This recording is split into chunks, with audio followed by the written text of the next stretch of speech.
todos están compartiendo lo suyo y pues dan ganas también de exponer uno las maravillas que Dios ha hecho en nuestras vidas. Yo también tengo un testimonio, pero se lo reservo para otro día. Pero hace 38 años el Señor Jesús tomó la vida de un despojo humano, de alguien que andaba en el mundo, que se quería comer el mundo a bocanadas, que quería triunfar. Yo me iba a ir a Estados Unidos, ya me estaba preparando en todo, y en el camino el Señor me tumbó del caballo como amaba. Me conquistó. El conocer a Cristo por medio de su palabra es otra cosa. Bienvenidos todos ustedes.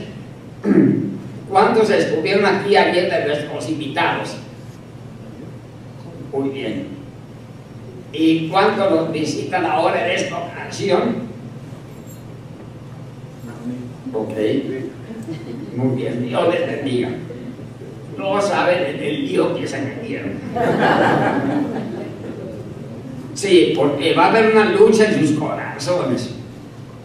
Aquí hay un enfrentamiento entre lo que has creído toda la vida quizá y lo que dice la palabra de Dios. Esto presenta un conflicto, pero créele al Señor Jesucristo. Cree la palabra de Dios, porque estamos hablando directamente y exclusivamente la palabra de Dios. Y tú lo vas a comprobar. Y si tú tienes una actitud positiva en tu corazón hacia la palabra de Dios, tú puedes salir de aquí transformado con una nueva vida. Bueno, yo no pido disculpas por mi voz, porque mi dulce voz ya todo el mundo la conoce. Ayer hablamos del día de la crucifixión y vimos con la palabra de Dios, con los datos precisos de la palabra de Dios, que Cristo murió ¿qué día? El miércoles. Pasó 3 periodos de 24 horas en el sepulcro, y esto nos lleva al domingo, al primer día de la semana, horario judío, o al tercer día, horario gentil. Y vimos que a través de siglos se ha celebrado la muerte de Cristo en viernes. Eso es un grave error, y ayer lo comprobamos. Ahora, habiendo establecido el cuándo de la muerte de Cristo, vamos a hablar del cómo. Vamos a hablar en primer lugar, cómo llegó el Señor Jesucristo a la cruz. Después vamos a hablar de qué es lo que más le hizo sufrir. Y en tercer lugar, cuál fue la causa de su muerte.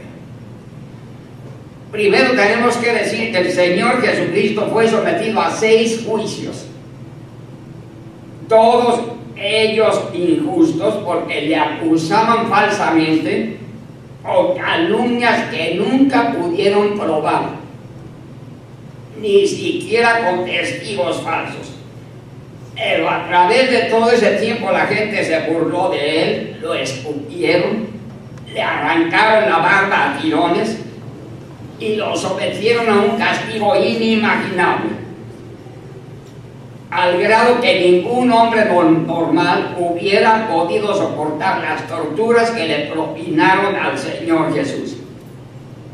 Una de esas torturas consistió en azotarlo con un látigo, pero no era un látigo cualquiera, era se le llamaba ese látigo el gato romano de 9 colas. Era un látigo con 9 tiras de cuero que terminaban en metal o en hueso. Con ese látigo prácticamente le desollaron la espalda al Señor Jesús. Y después sobre esa espalda lastimada le pusieron una burda y pesada cruz. Y además de esto es necesario mencionar que los soldados romanos, burlándose de él, lo golpeaban. Vamos a ver Mateo 26, 27. A ver, léelo, Mónica. Entonces le escupieron en el rostro y le dieron de puñetazos, y otros le abofeteaban. Muy bien. Dice que le escupieron, le dieron puñetazos y otros le abofeteaban. La traducción literal de este versículo es que le pegaban en el rostro constante y repetidamente. Por esta razón el rostro del Señor Jesús quedó completamente deformado. La palabra de Dios nos describe la condición en que se encontraba el rostro del Señor Jesús en el momento en que fue clavado en la cruz, después de haber soportado un tremendo castigo por parte de sus acusadores. Y vemos que él terminó con el rostro completamente desfigurado. Su apariencia era tan terrible que los que lo veían tenían que voltear el rostro, porque no es posible ver el rostro de una persona así y complacerse. Era el rostro desfigurado y sangrante del Señor Jesús. Además, los soldados romanos, burlándose de él, le colocaron una corona de espinas en la cabeza y con un palo le pegaban en la cabeza, lo cual hacía que las espinas se le encajaran más en su cabeza, y de esta manera quedó bañado en sangre. Hasta ahora yo no he visto jamás ni un retrato, ni una pintura, porque no había cámaras en ese tiempo. No he visto jamás ni una pintura ni una película que narre la vida de Cristo, presente correctamente la condición en que quedó el rostro de nuestro Salvador cuando llegó a la cruz del Calvario. Sí, le ponen la corona de espinas y unos hilillos de sangre por ahí en la cara, ¿verdad?, a causa de la corona. Pero de acuerdo a la representación que hacen de Cristo, todavía podemos decir que es una persona bien parecida. Podemos decir que es un hombre guapo. Inclusive la mayoría de las películas donde representan a Cristo ponen a un galán, ¿verdad? Pero la verdad es que Cristo quedó totalmente deformado. Un ejemplo que podríamos poner para darnos una ligera idea de cómo quedó el Señor Jesucristo al llegar a la cruz es la condición en que quedan los boxeadores después de una pelea. Ahí vemos al boxeador peleando 10, 12 rounds, esquivando los golpes, corriendo, defendiéndose, etc.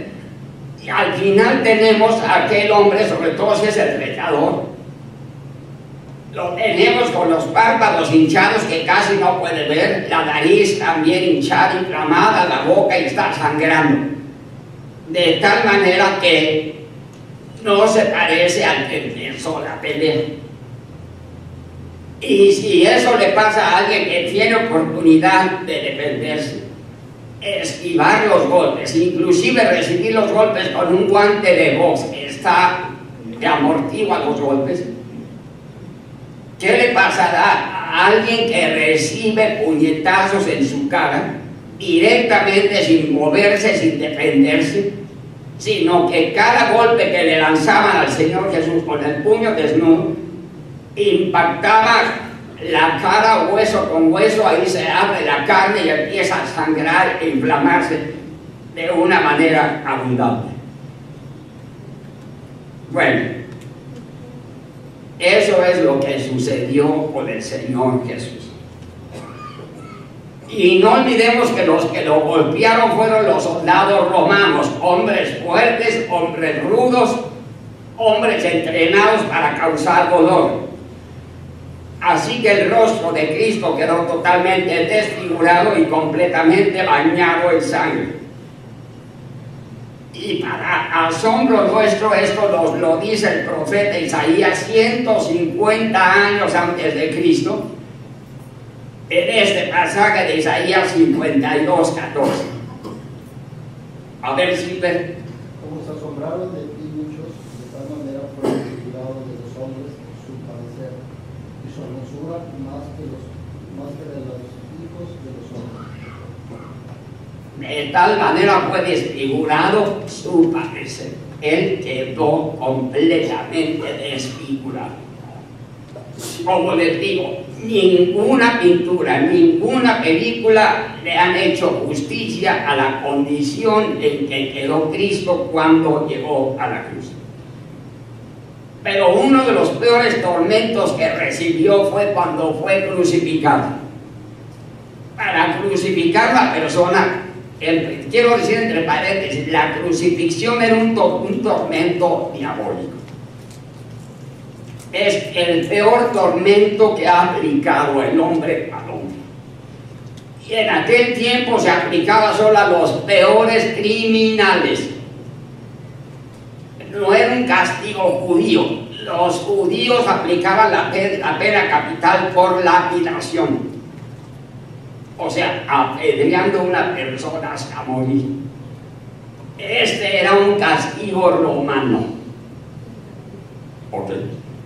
Cuando crucificaban a una persona, ponían la cruz del piso horizontalmente, acostaban ahí la persona, después le perforaban manos y pies con gruesos clavos, después paraban la cruz y había un hoyo en el suelo donde dejaban caer la cruz. En el momento en que la cruz caía así bruscamente en el piso, se zafaban los huesos de la persona. Se descoyuntaban los huesos de la persona, y esto fue lo que le pasó al Señor Jesús. Y esto nos lo dice de una manera sorprendente el salmista también, en el Salmo 22, los versículos 14 y 15, dice: todos mis huesos se descoyuntaron, contar puedo todos mis huesos. Cuando un hueso es descoyuntado, se sale de su lugar formando un promontorio, un bulto, en el cual aquel hueso zafado se puede ver prácticamente a simple vista. Por eso dice el Señor, el salmista: contar puedo todos mis huesos. Dicen que esto es más doloroso que una fractura.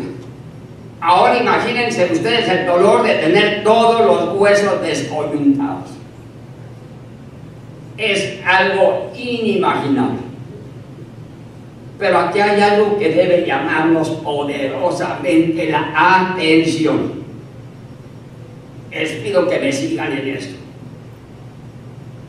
Algo sorprendente es que el Señor Jesús nunca se quejó.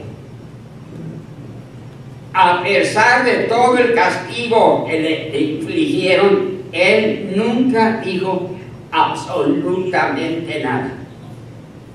Y de esta manera se cumplió la escritura que dice en Isaías 53:7. Piense esta profecía de Isaías: como cordero fue llevado al matadero, y como oveja delante de sus trasquiladores enmudeció, no abrió su boca.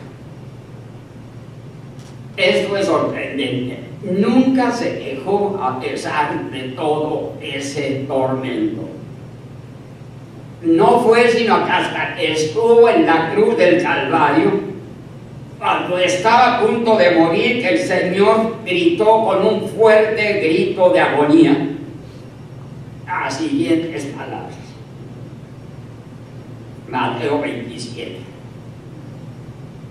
Dios mío, Dios mío, ¿por qué me has desamparado?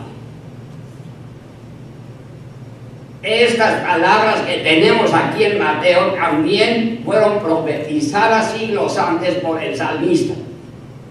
está en el Salmo 22:1. Dios mío, ¿por qué me has desamparado? Esto es sorprendente. Y quiero decirles que todo el Salmo 22 en su totalidad es un estudio profético de lo que Cristo experimentaría en la cruz. En ese Salmo 22 está descrito de una manera muy clara lo que Cristo pensaría, lo que Cristo sufriría, lo que Cristo hablaría en la cruz y la manera en que Él sería tratado, o más bien maltratado por los hombres. Y esas palabras proféticas del Salmo 22 son las que vemos ya cumplidas en Mateo 27 como un hecho histórico. Ahora, algo que es muy importante notar en este pasaje es que Cristo usó 2 veces el vocablo Dios. Dios mío. Y luego agregó, ¿por qué me has desamparado? Si nosotros hemos leído los evangelios, recordaremos que Cristo estaba en contra de las vanas repeticiones en la oración. Él dijo en Mateo 6:7, cuando oréis, no uséis vanas repeticiones como los incrédulos, los gentiles, los incrédulos que piensan que por su palabrería serán oídos. Entonces, una repetición en los labios del Señor Jesús no es algo vano, no es algo sin propósito.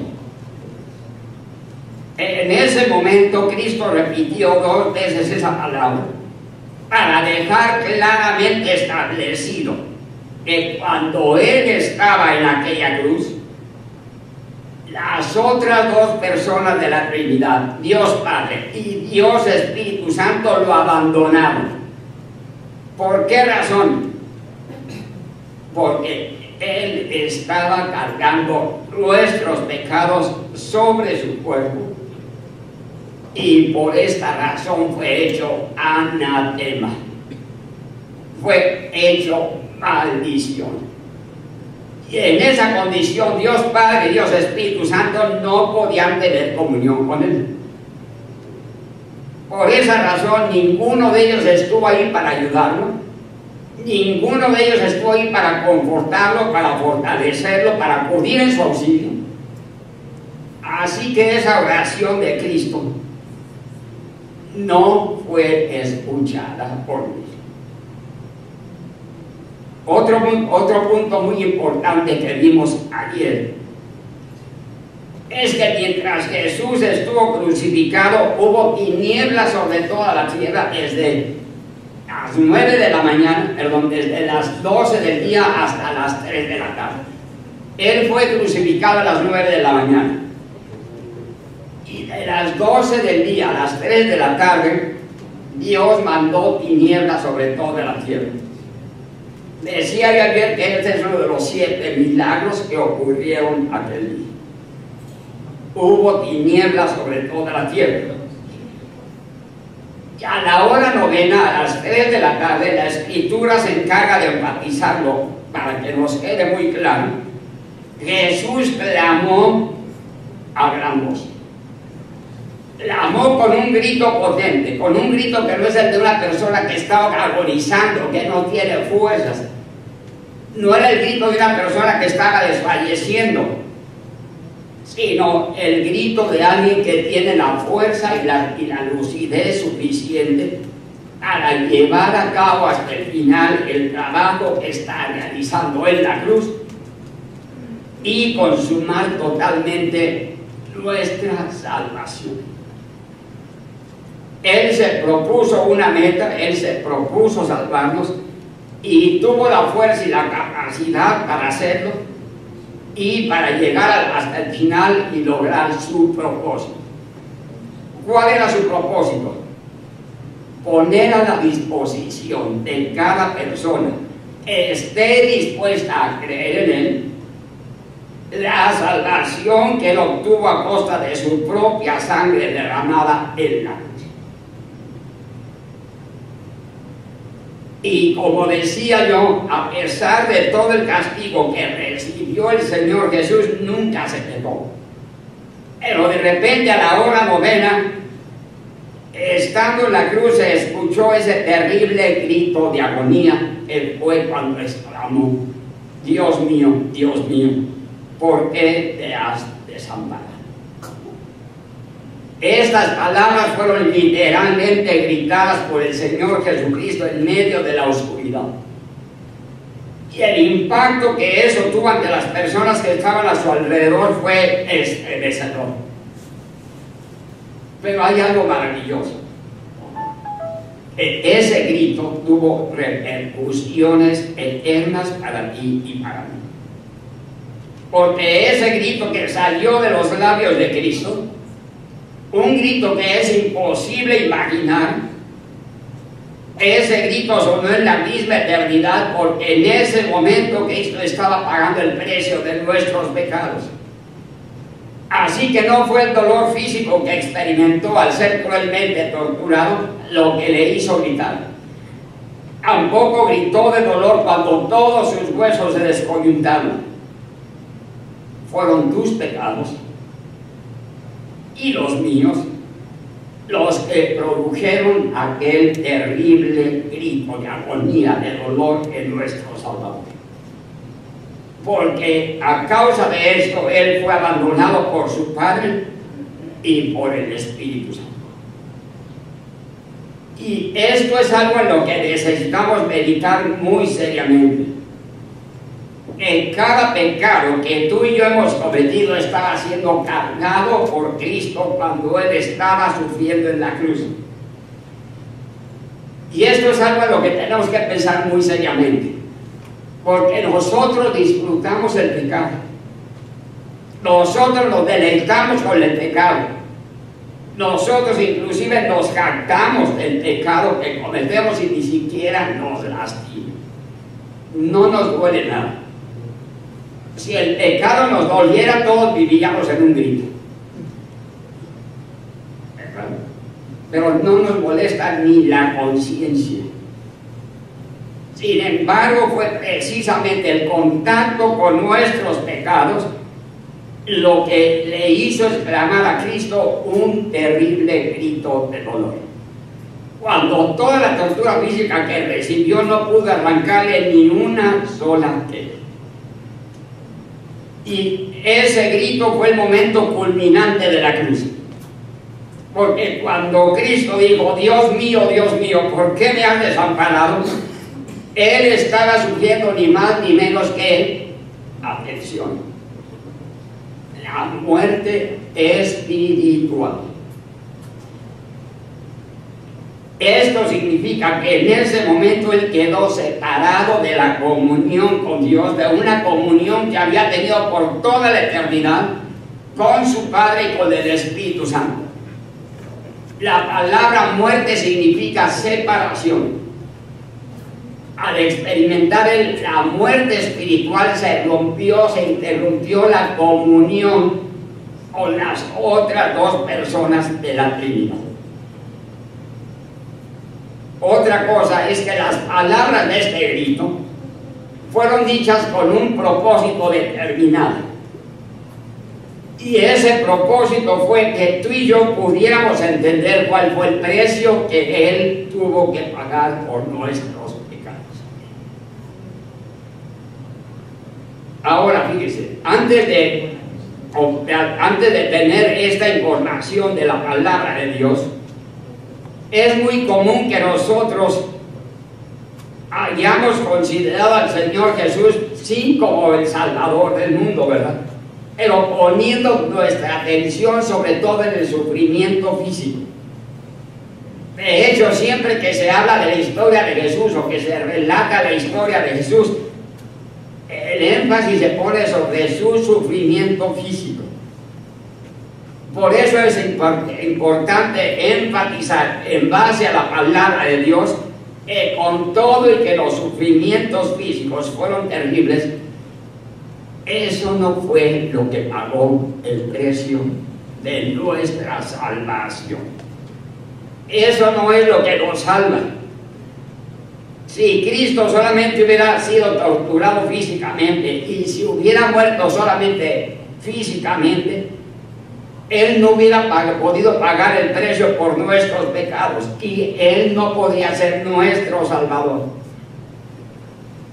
Fue la separación con Dios, lo que la Biblia llama la muerte espiritual, lo que constituyó la paga por nuestros pecados. Dice la palabra de Dios que la paga del pecado es muerte. Y muerte, como dije, significa separación, lo cual implica estar separados de Dios, quien es la fuente de la vida. Así que Cristo en la cruz quedó separado de su Padre porque sufrió la muerte espiritual. Por eso las palabras que Cristo exclamó en ese grito, en ese momento, sirven para dejar claramente establecido delante de nosotros cuál fue el precio de nuestra salvación. Y es importante que nosotros sepamos que la palabra de Dios afirma que cada hombre está muerto en sus delitos y pecados. Eso se refiere a muerte espiritual. Y esto nos habla de la incapacidad del hombre para tener comunión con Dios aquí, ahora, y por lo tanto por toda la eternidad. Porque la Biblia nos muestra que una persona sin Cristo está espiritualmente muerta. No que estará muerta, sino que ya está muerta a causa de sus delitos y pecados. Hay muchas porciones de la palabra de Dios que se encargan de confirmarnos esta enseñanza. El hombre ya está condenado, el hombre ya está perdido, el hombre ya está separado de Dios ahora mismo. Y si el hombre muere en esa condición, lo voy a decir de esta manera, va a sonar medio raro. Si el hombre muere estando muerto, se oye raro, ¿verdad? Si el hombre muere estando muerto, estará separado de Dios por toda la eternidad. O sea, si el hombre muere físicamente, estando muerto espiritualmente, no hay ninguna esperanza de vida eterna.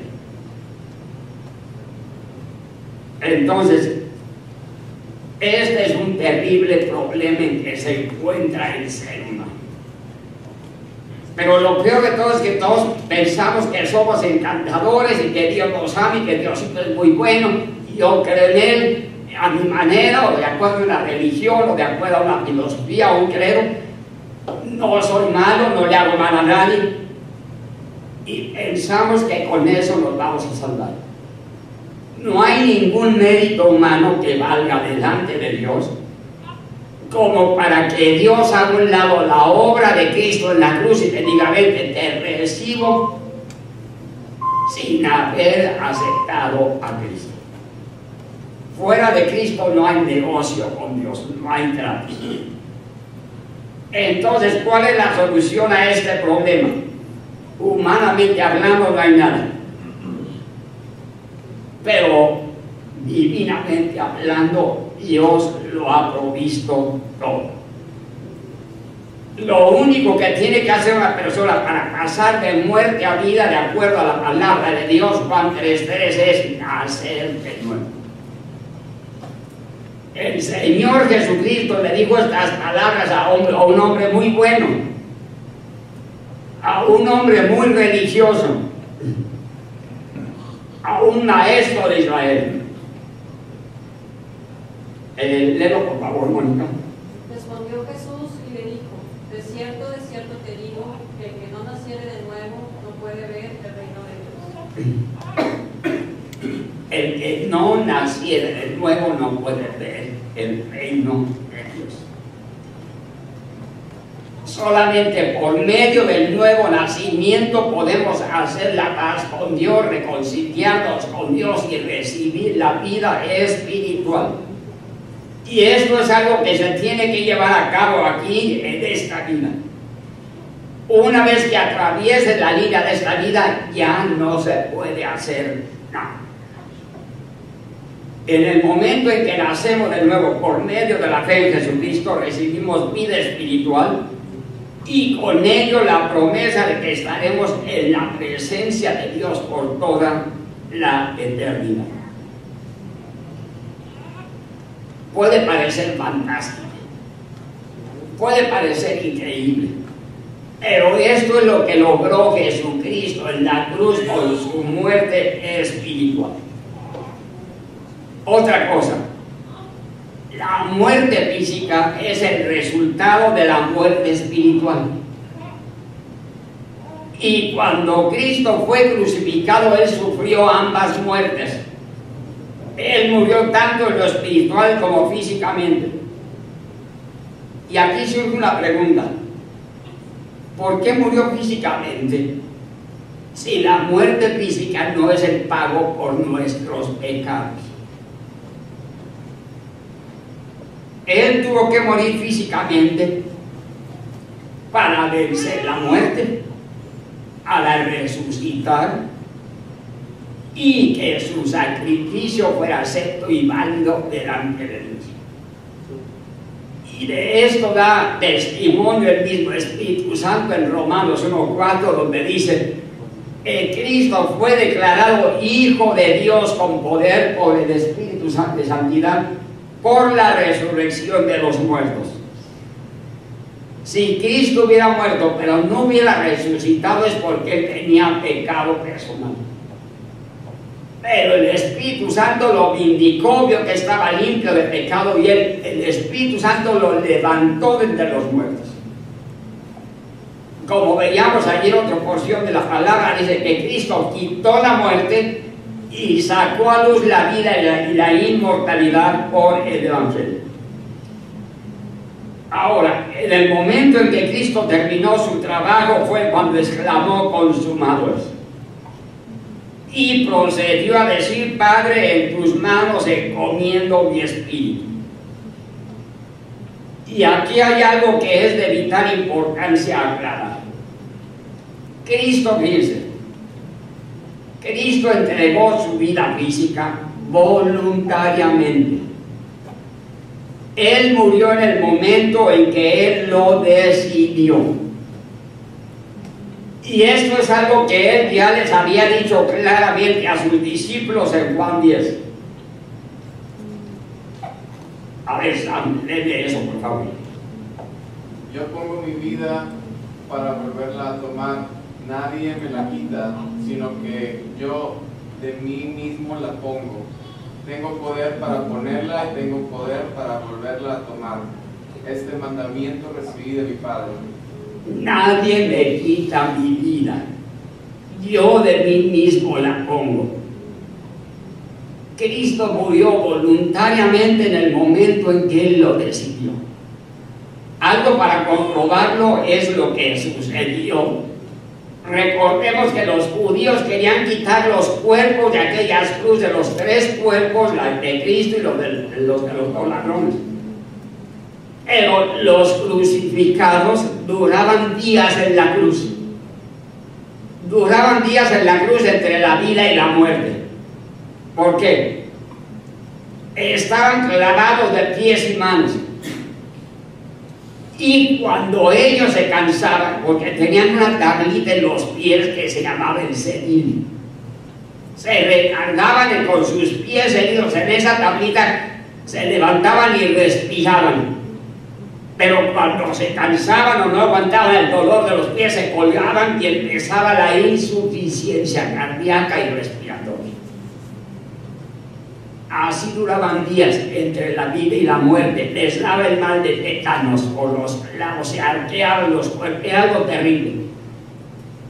Entonces, cuando recibieron la autorización de Poncio Pilato, los judíos, para quitar los cuerpos de la cruz, llegaron los soldados romanos con un garrote para romperle las piernas a los crucificados.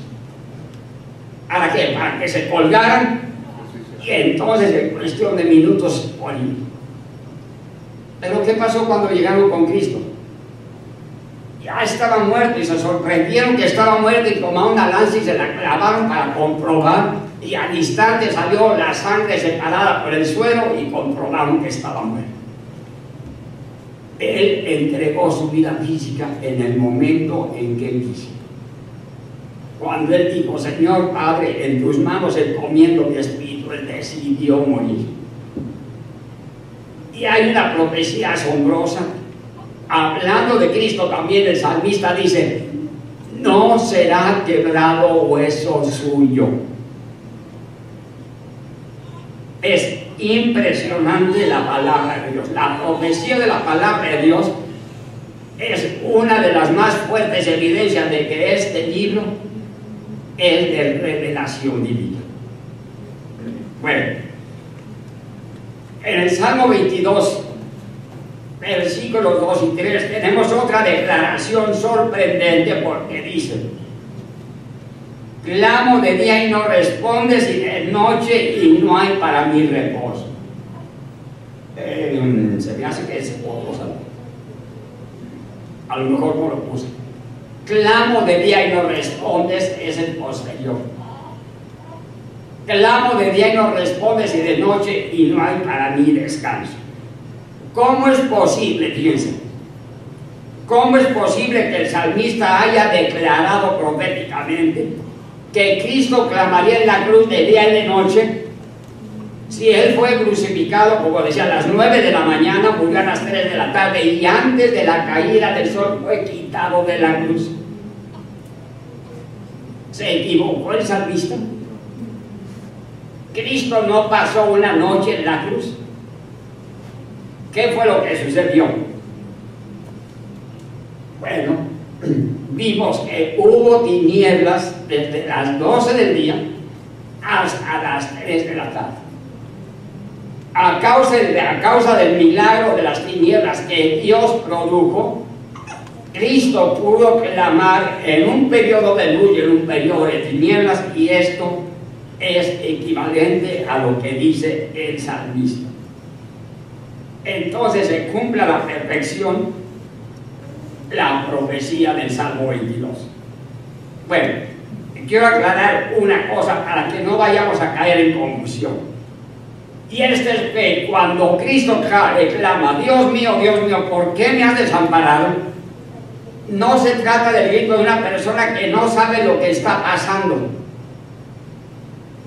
Pensar eso de Cristo sería no entender el contexto de las Sagradas Escrituras.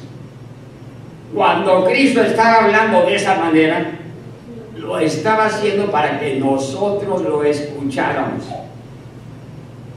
para que nosotros entendiéramos que allí en la cruz él estaba desamparado de su Padre por causa de nuestros pecados, que él estaba sufriendo la muerte espiritual para que nosotros pudiéramos obtener salvación, que él estaba sufriendo la muerte espiritual para que nosotros pudiéramos vivir. Cristo mismo dio testimonio en cierta ocasión que su Padre siempre lo escuchaba. ¿Recuerdan ustedes cuando resucitó a Lázaro? Él oró audiblemente a su Padre, dijo, Padre, te doy gracias porque yo sé que siempre me escuchas, pero lo digo para que todos los que están aquí me oigan, para que quedara claro el testimonio de la comunión que había entre él y su Padre, que siempre escuchaba sus oraciones. De manera que Cristo muchas veces hizo ciertas declaraciones con el propósito de ser escuchado y así dejarnos un mensaje. Y es de la misma manera cuando clama a su Padre estando en la cruz. Lo estaba haciendo para que todos escucharan el por qué se encontraba ahí. Y no porque estuviera diciendo, ¿qué está pasando? ¿Por qué me han desamparado? ¿Por qué me dejaron solo? No sé qué está sucediendo. No, prácticamente estaba diciendo, ustedes seres humanos, sepan que en la cruz del Calvario he sido separado de mi Padre y he sido desamparado por él en esta tremenda hora de agonía, porque estoy cargando sus pecados. Esto quiere decir que nosotros podemos tener la seguridad y el privilegio de ser escuchados por Dios. Porque un día, estando sobre la cruz, la oración y el gemir de Cristo no fueron escuchados por su Padre. Él no fue escuchado para que tú y yo pudiéramos ser escuchados. Él murió y fue separado de Dios para que tú y yo pudiéramos tener comunión con Dios. Él experimentó la muerte para que tú y yo pudiéramos tener la vida. Y este doble clamor del Señor Jesucristo que tenemos registrado en Mateo 27 y que, como vimos, es el cumplimiento del Salmo 22, es completado más adelante del Salmo. Porque después de decir, Dios mío, ¿por qué me has desamparado? Ahora sí, Salmo 22:3, dice, pero tú eres santo. Pero tú eres santo. Esa era la razón. Y Cristo la conocía perfectamente bien. Dios el Padre es absolutamente santo. Dios Espíritu Santo es absolutamente santo. Por esas razones que ellos no pudieron tener relación con Jesús mientras estaba cargando nuestros pecados. Porque Él fue hecho maldición. Así que Cristo sabía que su Padre no lo había escuchado a causa de su santidad. Creo que esto debe ser una tremenda lección para nosotros.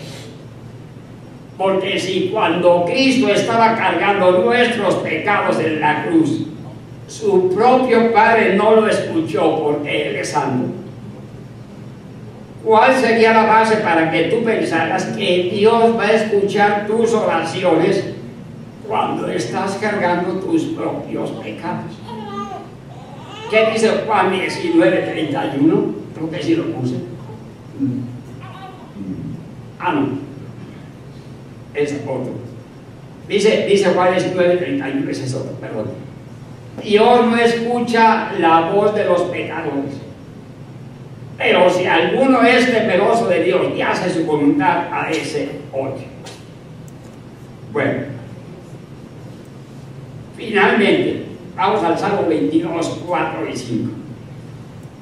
Aquí, Cristo nos da testimonio de que Él sabía perfectamente bien que Dios responde las oraciones.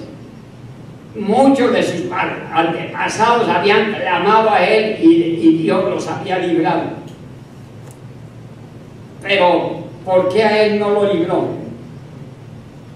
Dice este salmo: en ti esperaron nuestros padres, esperaron en ti, tú los libraste. Clamaron a ti, fueron librados, esperaron en ti, no fueron avergonzados. Pero ¿por qué a Él no lo libró? La razón está en el siguiente versículo. Dice: mas yo soy gusano y no hombre. Para poder entender bien esto que está diciendo el salmista proféticamente de Cristo, es muy importante saber que la palabra que aquí tenemos traducida gusano es una palabra hebrea muy rara y se usaba para una clase de gusano muy especial. Era un gusano que se utilizaba en el mundo antiguo para producir la más hermosa tintura carmesí que jamás se haya conocido. Para lograr esto se reunían miles de gusanos, se ponían en un gran recipiente y eran molidos para extraer de su sangre. Y con esa sangre se coloreaban, se pintaban, se teñían las túnicas de los reyes. Se producía la más hermosa pintura carmesí. Las túnicas de los reyes estaban teñidas con ese brillante y atractivo color carmesí. Y cuando Cristo dijo: yo soy gusano, Él usó precisamente la palabra que se refería a ese gusano en especial, porque fue para indicarnos que en la cruz del Calvario Él estaba siendo molido por nuestros pecados como eran molidos aquellos gusanos. Y esto también lo dice el profeta Isaías en Isaías 53:5. Es sabio, que lo lees. Mas el herido fue por nuestras rebeliones, molido por nuestros pecados. El castigo de nuestra paz fue sobre él, y por su llaga fuimos nosotros curados. Al estar en la cruz, el Señor Jesucristo fue molido por nuestros pecados, para que cuando tú y yo confiáramos en Él, pudiéramos usar la túnica de un rey. Una túnica que está teñida con la propia sangre de Cristo. Jesucristo, el Rey de Reyes, siempre estuvo vestido con ropajes de justicia. Su túnica real fue su vida santa y limpia de todo pecado.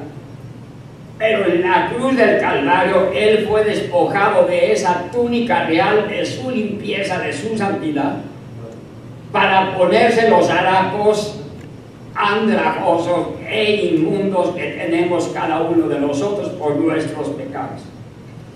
Para que al creer en Él y aceptar por la fe su sacrificio a favor nuestro, nosotros pudiéramos usar los suyos.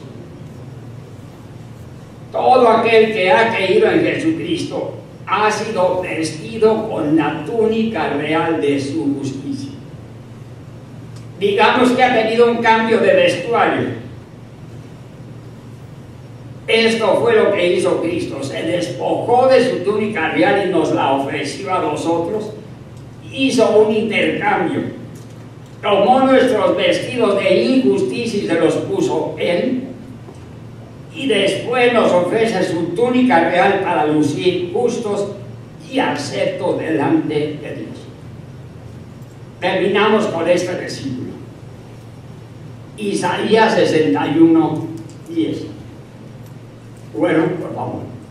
En gran manera me gozaré en Jehová, mi alma se alegrará en mi Dios, porque me vistió con vestiduras de salvación, me rodeó de manto de justicia, y como a novio me atavió, y como a novia adornada con sus joyas. Este es un cambio de vestuario.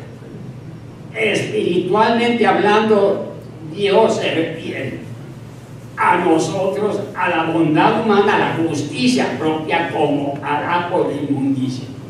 ¿Por qué? Porque aún lo mejor de nosotros está contaminado por el pecado. Y Cristo nos ofrece ese cambio de vestuario. Él te ofrece en esta noche que le entregues esos harapos sucios, andrajosos de tus pecados, para vestirte con la túnica de un rey que está teñida con su propia sangre. En esto resumimos el mensaje de Cristo, la obra de Cristo y todo lo que logró Cristo en la cruz para nosotros. La salvación ya está hecha. Cristo pagó el precio de todos tus pecados en la cruz.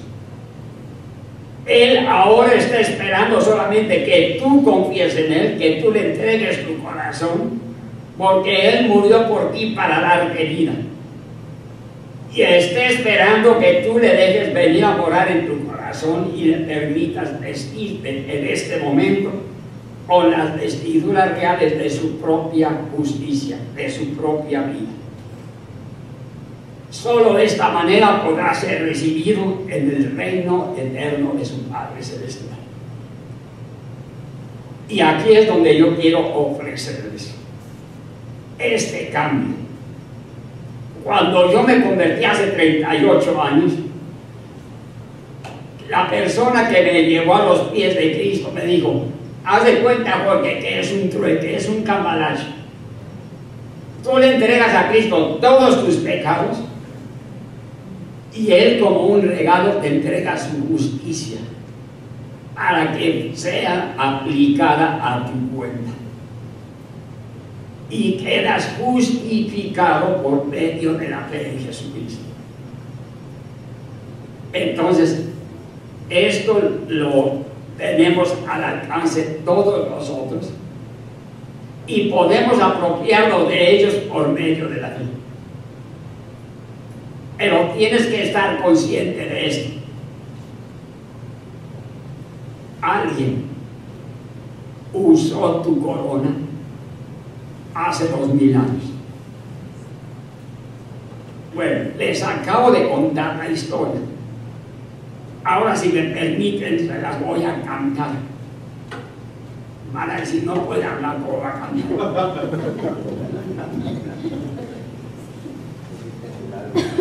Existen milagros, así es. Bueno, sí. Este es un canto que me impacta en gran manera.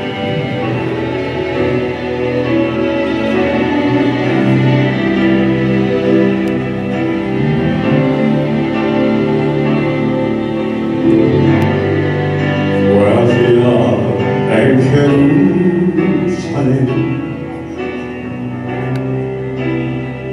2000 años casi ya, la gente trató a Jesús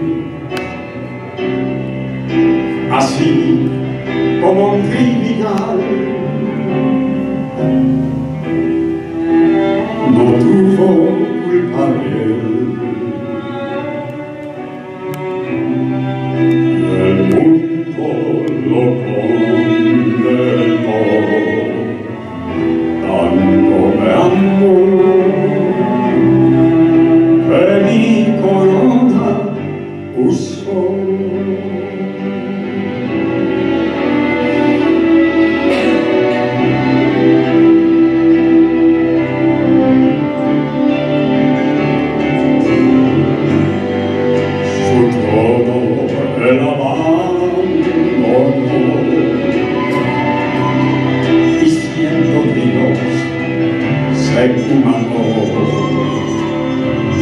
Con cuerpo de hombre se vistió y como un siervo se humilló. No tuvo culpa de él. El mundo lo condenó. Tanto me amó que mi corona usó.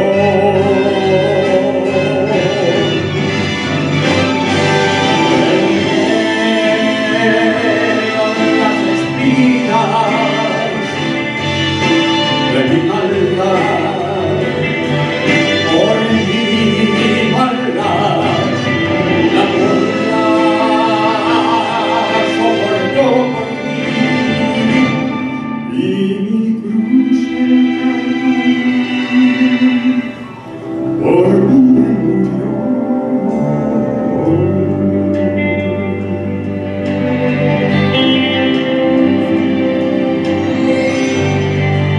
Cual manso cordero de nada se defendió, él vino a salvarme, por eso enmudeció. No tuvo culpa de él. El mundo lo condenó. Tanto me amó que mi corona usó.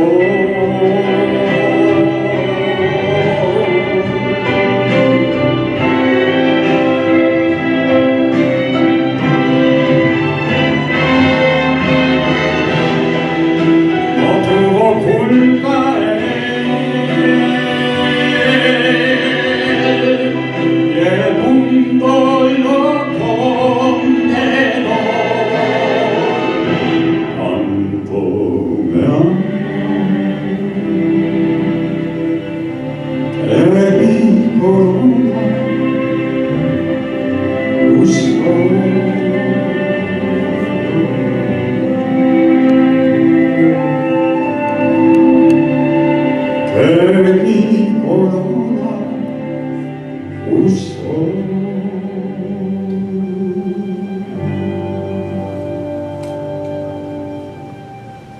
No fue la corona de un rey, no fue una corona de oro cargada con gemas preciosas, fue una corona de espinas. Esa nos correspondía a ti y a mí, pero Él tomó tu lugar y mi lugar, y ahora quiere hacer un intercambio contigo. Entrégale tu corazón para que Él ponga el suyo sobre ti. Vamos a terminar con esta oración. Si alguno ha sido tocado en su corazón por este mensaje, si alguno comprende en lo íntimo de su ser el valor del sacrificio de Cristo como tu sustituto en la cruz, dile al Señor Jesús, ora conmigo, sigue mis palabras. Señor Jesús, creo en ti como mi único Salvador. Te doy gracias por todo lo que soportaste en la cruz por mí, sobre todo porque fuiste separado de tu Padre por causa de estar cargando con mis pecados. Sé que tu muerte espiritual me ofrece a mí la vida espiritual. En este momento te entrego los harapos andrajosos e inmundos de mi vida, y te pido que me vistas con la túnica real de tu justicia como tú lo prometes. Señor Jesús, me arrepiento de todos mis pecados y te entrego mi vida. Te abro mi corazón para que entres a vivir en mí y de aquí en adelante podamos caminar juntos. Te doy gracias, aunque nunca comprenderé lo que te costó mi salvación. Gracias, Señor, en tu nombre bendito. Amén.